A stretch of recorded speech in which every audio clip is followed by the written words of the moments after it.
On December 14th, 2025, a perfect summer evening on one of the world's most iconic beaches was just shattered by an act of pure terror.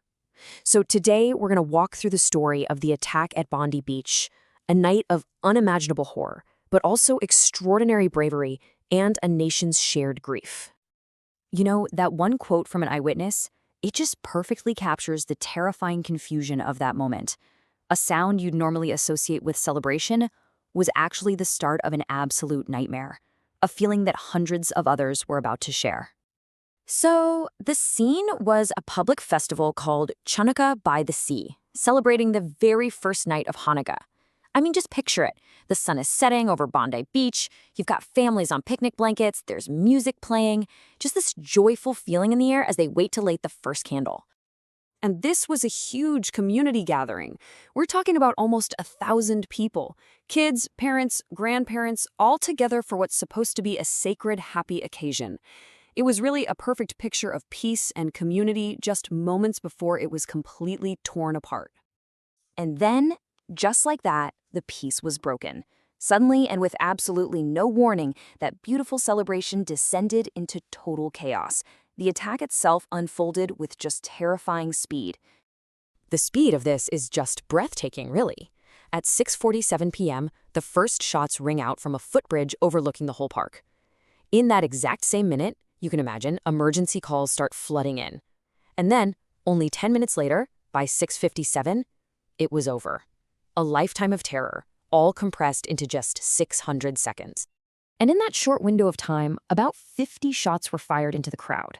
Now, in such a dense gathering of families, that number signifies an assault of just sheer, brutal intensity, clearly aimed at causing the most harm possible. But, right in the middle of all this terror, something truly incredible happened. The story shifted from one of just pure horror to one of unbelievable courage. So you have to ask, right? With gunmen firing from an elevated position, what could anyone, an unarmed person, possibly do? Well, incredibly, the answer came in the form of one man. His name is Ahmed Al-Ahmed. He's a 43-year-old who owns a local fruit shop. He saw what was happening, and while everyone else was running for cover, he ran towards the danger. His actions were just the series of split-second decisions. He sprinted up to that footbridge, he tackled one of the gunmen from behind, and then he starts wrestling the rifle away from him. He even got shot twice in the arm and hand during the struggle, but he didn't stop. He actually disarmed the attacker. The impact of what he did was immediate and just profound. The Premier of New South Wales later called it the most unbelievable scene. And police would later confirm that Ahmed's bravery, without a doubt, saved countless lives by disrupting the attack at such a crucial moment. So, as paramedics are on the scene tending to the wounded and the whole nation is just reeling in shock, the police investigation starts to uncover the chilling details of who was behind this, and maybe even more importantly, why. And the investigation quickly revealed something truly shocking. The perpetrators weren't just strangers who'd met online. They were a father and his 24-year-old son.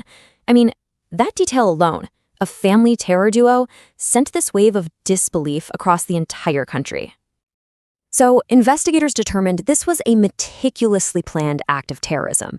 The motive was clear, a deep-seated anti-Semitic hatred. They had pledged allegiance to ISIS, and to make matters worse, authorities found improvised bombs in their car, which suggests they were planning for even greater carnage. And maybe the most disturbing part of all, the weapons they used were legally owned. This is where the story gets really troubling. The father, Sajid Akram, was a licensed gun owner, but at the same time, he was known to authorities for his radical views. His son, Naveed, had actually been investigated by ASIO, that's Australia's intelligence agency, just a few years before for links to ISIS, but he was ultimately assessed as not being an immediate threat. In the days that followed, the story became one of just immense grief, but also of this profound sense of unity and a powerful resolve not to be broken by hatred. The human cost was just staggering. 16 people lost their lives that night, including one of the attackers, and 42 others were injured. Their lives changed forever. And we have to remember, these aren't just numbers. They're people. People like 10-year-old Matilda, the youngest to die, Rabbi Eli Schlanger, who helped organize the very event where he was killed, Alex Klaitman, a Holocaust survivor who was murdered while celebrating a Jewish holiday, and Daniel LKM, a young footballer who had his entire life ahead of him. Australia's Prime Minister, Anthony Albanese, he didn't mince words. He visited the site and he called the attack exactly what it was: an act of pure evil, an act of anti-Semitism, and an act of terrorism. And the nation really responded as one. Makeshift memorials just overflowed with flowers.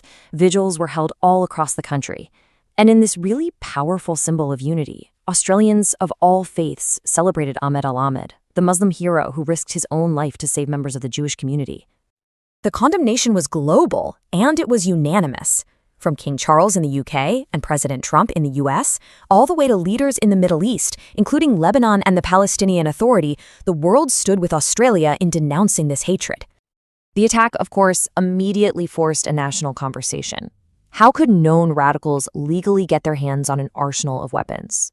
The tragedy sparked these urgent calls to strengthen Australia's gun laws and re-examine intelligence protocols to try and prevent this from ever happening again. And that brings us right back to where we started. The event at Bondi was a Hanukkah celebration, and the central theme of that festival is the triumph of light over darkness, of hope over despair. So in the aftermath of such profound darkness, the story of Bondi really leaves us all with this question. Through the grief, the heroism, and the calls for change,